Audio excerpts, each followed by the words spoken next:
Max was an ordinary boy who lived in a small village. He loved to play in the fields and explore the woods near his home.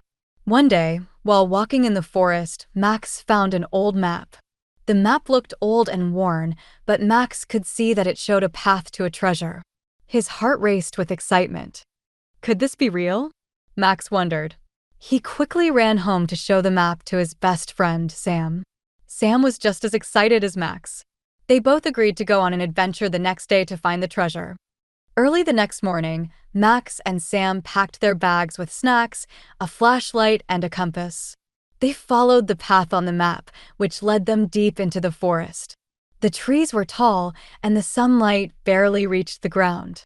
As they walked, they talked about what the treasure might be. Maybe it's gold, Sam said with a big smile. Max laughed, but he wasn't sure. He just hoped the map would lead them to something special. After walking for a while, they came to a river. The map showed that they needed to cross the river. But how? There was no bridge. Max looked around and saw some large rocks in the water. "Let's jump across the rocks," he said. Sam nodded, and they carefully hopped from rock to rock until they reached the other side. The forest became darker as they walked further. Max and Sam felt a little scared, but they didn't want to turn back. "We have to keep going," Max said. Sam agreed, even though his heart was beating fast. Suddenly, they heard a noise. It was soft at first, but then it became louder. Max and Sam stopped walking and listened. "What is that?" Sam whispered. Max looked around but couldn't see anything. "I don't know," he said quietly. "Maybe it's just the wind." They continued walking, but the noise didn't go away. It seemed to be following them. Max tried to stay calm, but he was getting nervous. Then, out of the bushes, a little rabbit jumped in front of them. Both boys laughed in relief. "It's just a rabbit," Sam said. Max smiled, feeling silly for being so scared. After the rabbit hopped away, they checked the map again. They were close to the treasure now. The map showed a big tree, and near that tree was a hidden cave where the treasure was buried. Max and Sam hurried to find the tree. When they reached the big tree, they looked around for the cave. At first, they couldn't find it. Max started to worry that maybe the treasure didn't exist. But then, Sam shouted, "Look, Max. Over here." Max ran over and saw a small hole in the ground. It looked like the entrance to a cave. They used their flashlight to look inside.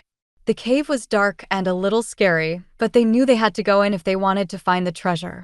Slowly, they crawled into the cave. Inside, the air was cool and the walls were damp. They walked carefully, shining the flashlight in front of them.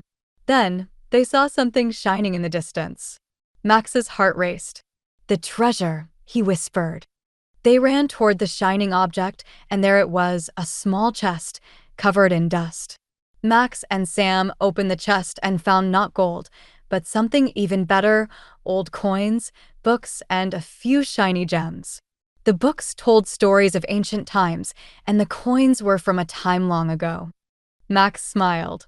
"This is amazing," he said. Sam agreed. "We found real treasure." The boys carefully took the treasure and left the cave. As they walked back home, they felt proud of their adventure. They didn't find gold, but they found something even more special: a story to tell.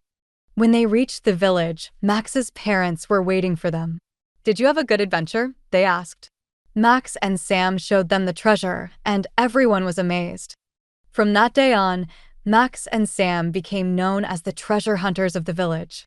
They kept the coins and books as a reminder of their brave journey, and they couldn't wait for their next adventure.